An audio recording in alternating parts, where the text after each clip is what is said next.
Hi, everyone. Huge thank you for joining this session. It's so great to see so many lovely faces towards the end of the day. I think this is the last session on this stage, and then we can all go and enjoy a cocktail, which sounds great.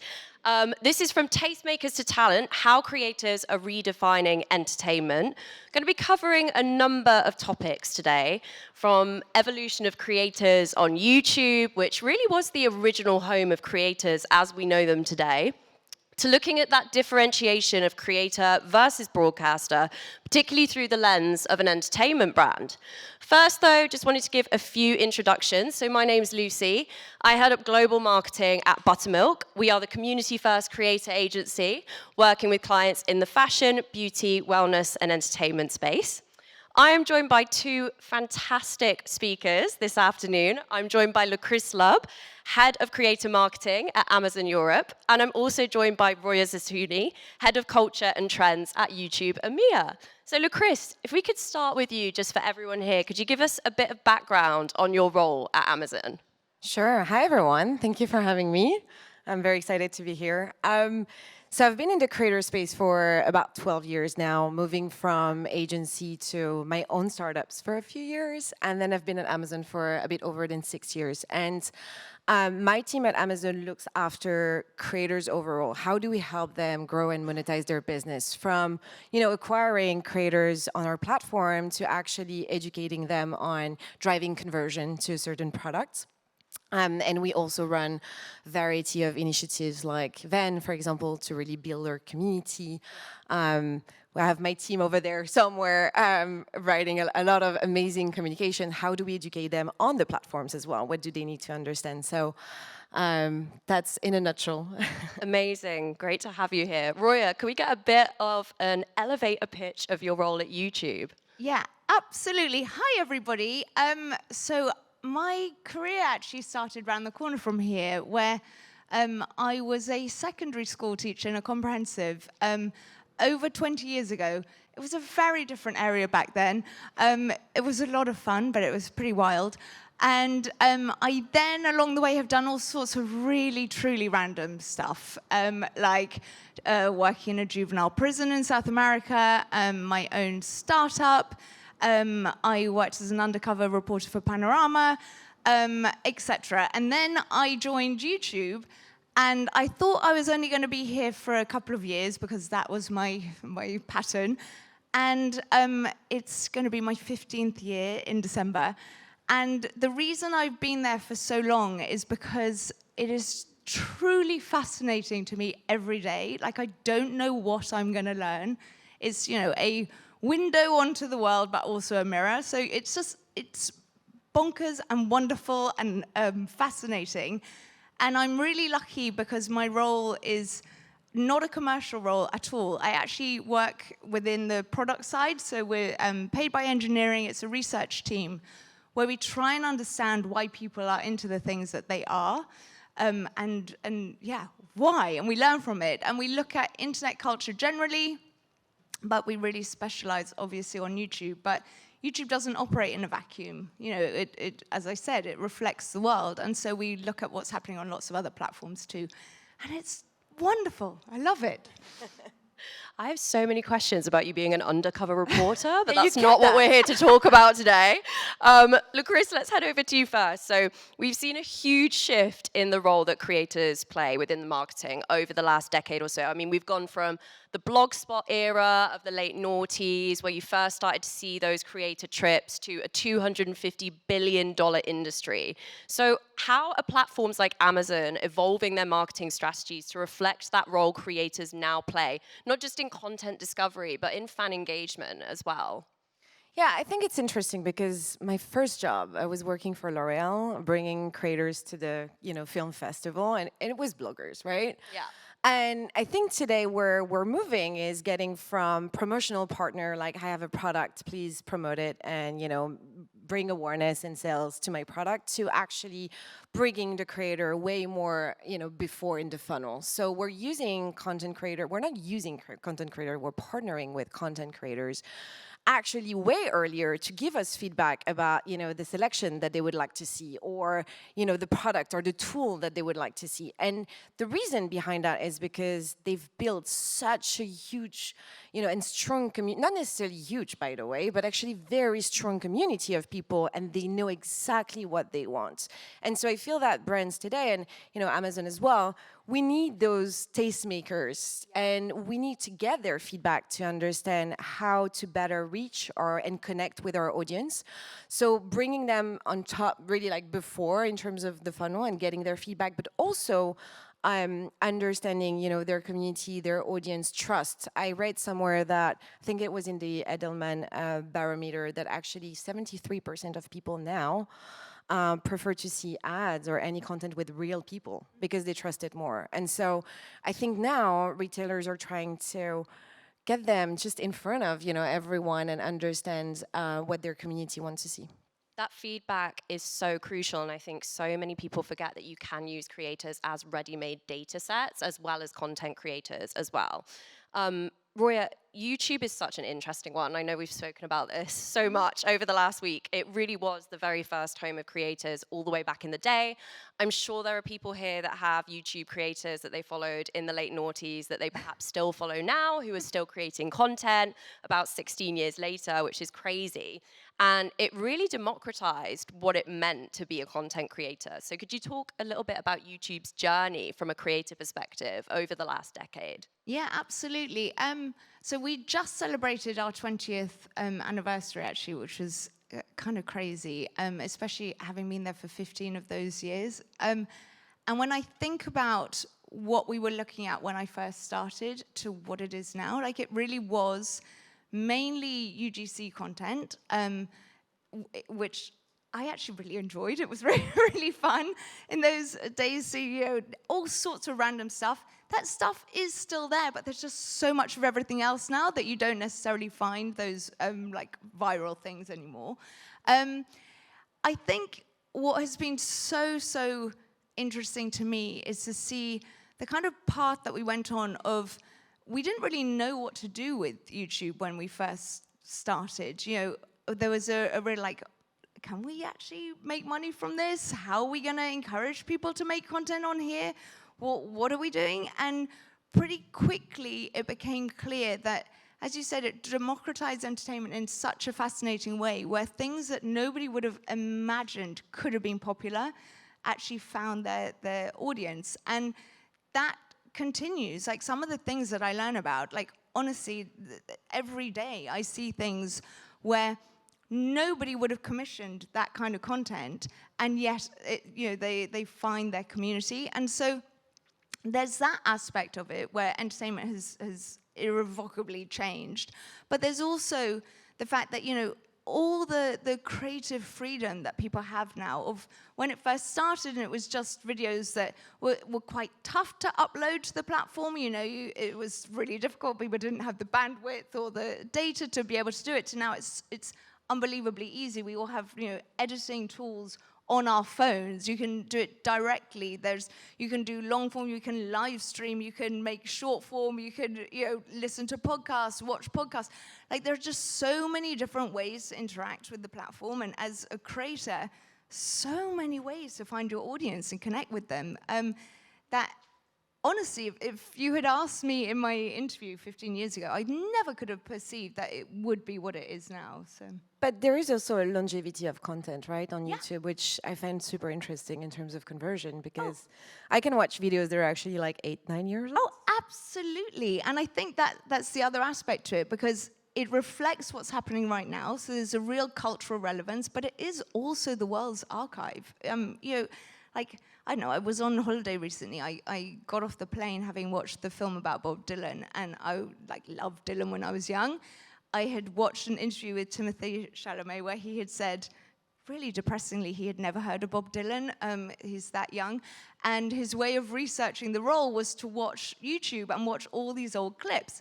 And so then when I got off the plane, I was watching them and I was loving them. It was amazing. You could see things from all through the decades. But then I was like, but Joan Baez was a badass. She was so cool. I want to know more about her. So I could find everything from so many years ago where you can't find it in other places. And I think that is the it's the breadth and the depth. So I'm so over enthusiastic about it. I'm really sorry. It's obnoxious, but More than a few. I love it. YouTube. I'm here for it. You mentioned the democratization. I kind of want to touch on that point because we've got creators acting not just as content producers, but they're distributors. They're like modern day broadcasters, and they've really taken that power back into their own hands. So I'd love to kind of dig into that a little bit deeper if you've got any examples of that. yeah, sure. So a little bit on the tastemaker thing. When you were talking earlier, I do find it so fascinating. This is something that I think sometimes people and potentially brands aren't always aware of, that the trust that people have in creators is so great that you have things like, enormous brands like Apple create a launch, which is huge, and it's big news, and everybody's talking about it. But actually, when you look at what the most trending videos are, Apple aren't the #1 trending video, which they think they should be, but it's actually creators talking about their products. And that, to me, I always find super, super interesting. Events will happen, and the official footage of the event will trend really high, but it's all the stuff around it that is like the halo content that I love.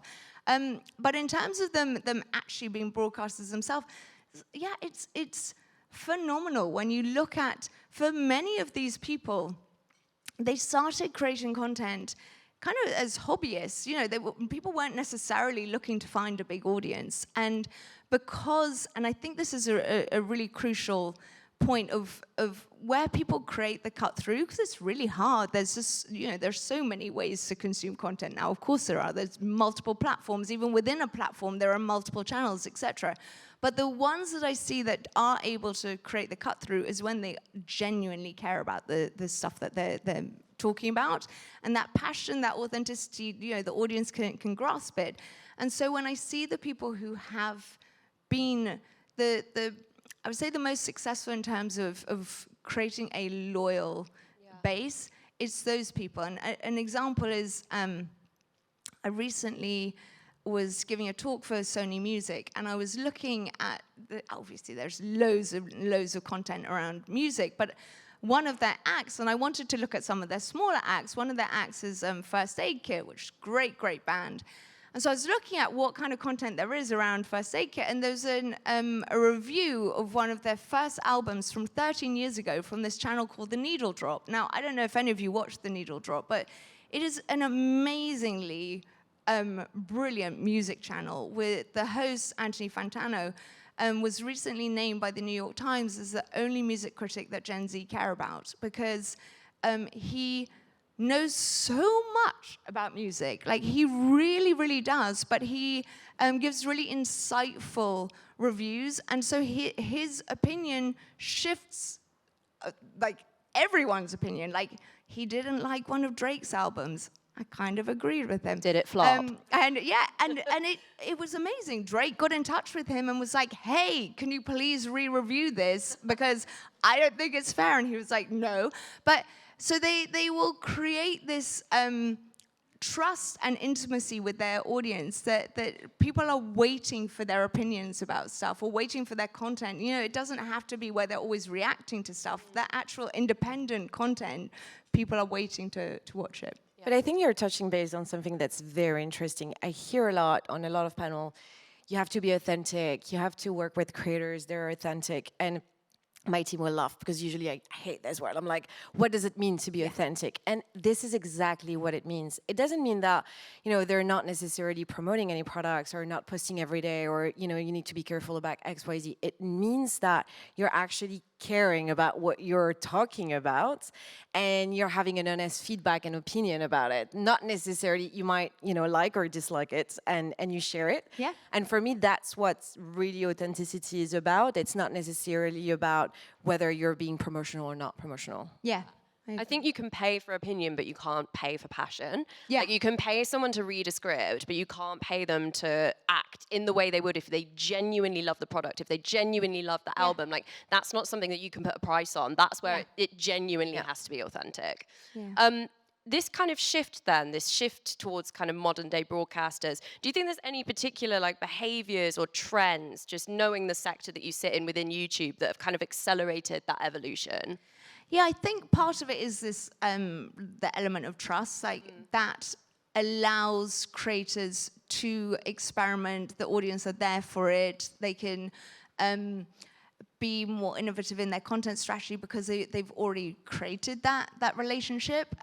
But I think also something that we don't necessarily talk about that much, but the element of it being just so much easier to create now. You know, when we see things like, I don't know, going back last year, the Wes Anderson trend that happened, you know, when I first started working at YouTube, there were videos that were like in the style of Wes Anderson, but they were made by video editors who had super expensive equipment, and it had taken them a really long time to make it. But actually, now all of us were able to do it on your phone. And that's an extreme example of something that uses, you know, AI, etc. But just the fact that editing tools, creative tools are so ubiquitous, so like not expensive, etc., just means that actually as a creator, you can make a lot more, you can make it a lot more quickly, you can edit it afterwards so fast, so you can be much more dynamic, you can react to things in real time, and I think that's a big shift that we've seen as well, where you know, the pace of the world conversation is so rapid now. Like, it is really hard to keep up with trends and really hard to keep up with news. But at the same time, this content is so engaging often because people can be so reactive because, you know, they have all the tools they need to make content. Yeah, it's not just democratization of creators, it's democratization of creative. Like 10 years ago, absolutely. you did have to be on Final Cut Pro or Adobe or something like that, and that's been completely flipped on its head now. There are a lot of creators that are still struggling with editing. I think that's a feedback that I get, guys. Just taking the voice of the creators. I think it is still long, but I think the beauty of YouTube is that you have different kind of videos. Yeah. And you can also have, you know, an unboxing, and you're a bit more natural, and that's fine as well. Yeah. Oh, I mean, absolutely. It's funny because at the same time as it has become so much easier to make content that feels more polished or professional, etc., there is also a huge appetite from the audience to watch stuff that isn't, you know, super polished. And so I think it's that as well. There is really an appetite. It depends on the need state of the people who are watching it. So, Look, Chris, over at Amazon, what are some of the trends and behaviors you're seeing amongst audiences that are now influencing how you guys approach creator partnerships? I think it's really about, so the beauty of the Amazon Influencer Program is that, so it's a bit similar to you, I'm not selling anything. So we're welcoming all of our creators on the program, and then they have the freedom to link to millions of products. The category that they want, etc. And what they're getting out of that is a lot of data, because they can understand what their community wants, and, you know, what they're selling, what they're driving traffic to, their interest, etc. And so that enables them as well to, you know, look at other potential partnerships outside of Amazon as well. But I think the way that we really were shifting on our side is looking at that trust and authority and community. And so if you go on Amazon right now, you will see a lot more influencer content. Actually, they have the ability to create their own storefront, so their own page on Amazon, and repurpose whatever they're creating for YouTube, whatever they're creating for TikTok, for Instagram, directly in there. And it means that basically then it's visible on Amazon. So you might, you know, be browsing for a pair of shoes, and you're going to see content from creators that you might follow or not. And so we're trying to give them that visibility and to amplify their reach by showing their content to our customers, to bring even more, you know, product inspiration. So I think the shift on our side is, you know, the traditional marketing channels are still working. That's a good thing. But in terms of discoverability, in terms of engagement, you know, content from creators is really becoming the #1 overall across different brands. It's becoming a primary source of channel of discovery. So it's all about how do we repurpose that content, how do we trust them even more and put them even more at the forefront of, you know, the products that we have. Because we're seeing that in search as well, right? It's now, oh, okay, I need a pair of shoes for a wedding. I'm a wedding guest this summer. That's the content that's coming up. And you will see a video, for example, of someone trying those shoes and saying, it's great, but maybe take a size up, or I love the fabric, or actually the fabric, not sure. But this one, I love it. So that's where it comes to honest feedback, trust, and understanding what's good for you or maybe not. It's that lived experience that you don't get through a model shot, isn't it? The model isn't going to tell you, these actually hurt my feet and I'm going to swap them, or the fabric is super comfortable. That's something you only get through creator content. Exactly. So let's chat about success and the importance of finding the right creator for your brand. So when it comes to the world of entertainment, that can be quite a nuanced ask. So how do you identify the right creators to partner with when you're looking at something like a specific show, film, campaign? Like, what does a successful collaboration look like to you?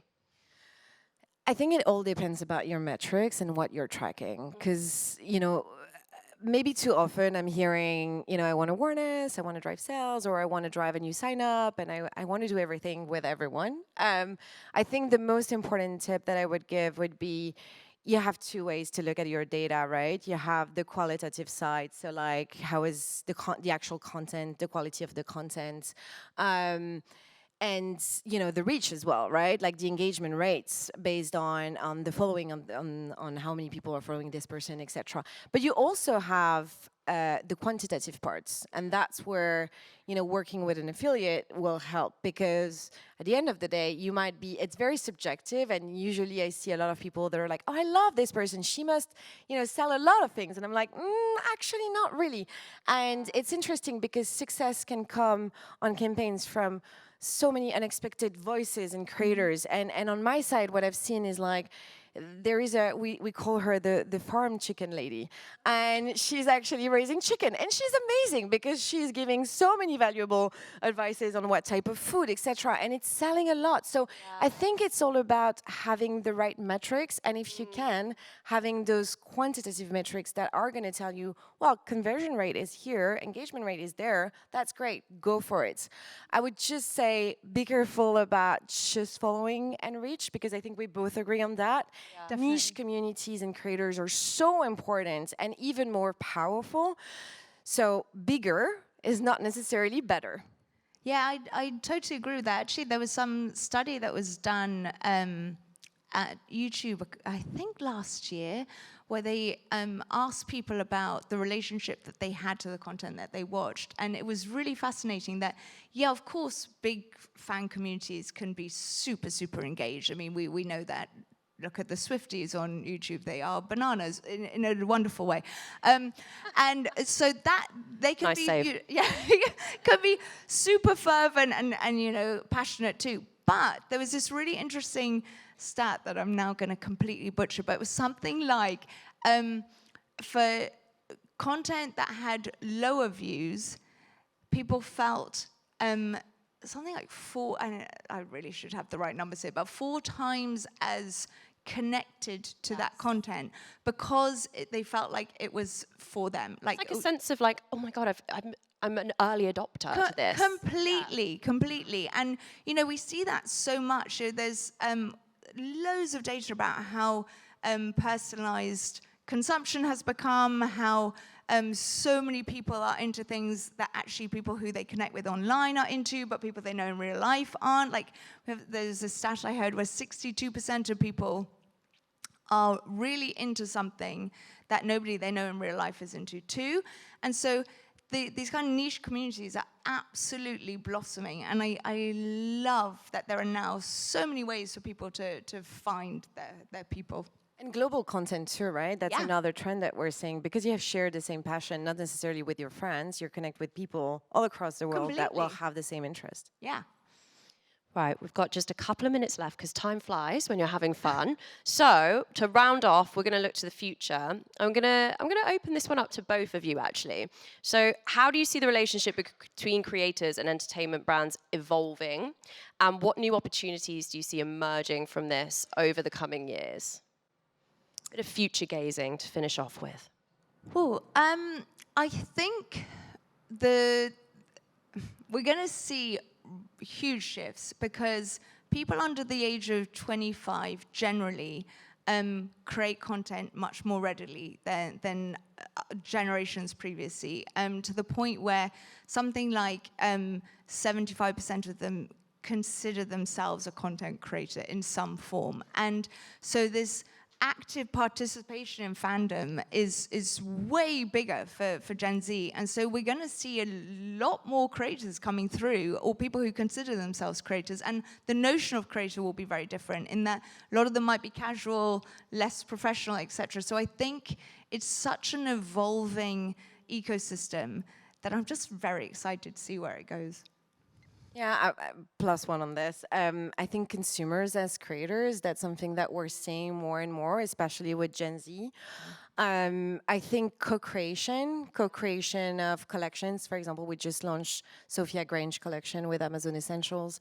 But I saw there is also another show which is coming very soon on Prime Video where, you know, we brought some content creators with Tilly Ramsey to do some cooking lessons. That was amazing. I can't wait for it to go live. But I think co-creation, really putting the creators at, you know, the center of launching a new product, launching a new program because of their community, which is so strong. Collaboration feels like a good way to end. Guys, thank you so much for joining us. Thank you, Hugely thank you, appreciate thank it. you. Thank you to our amazing speakers as well. Yeah, thank you.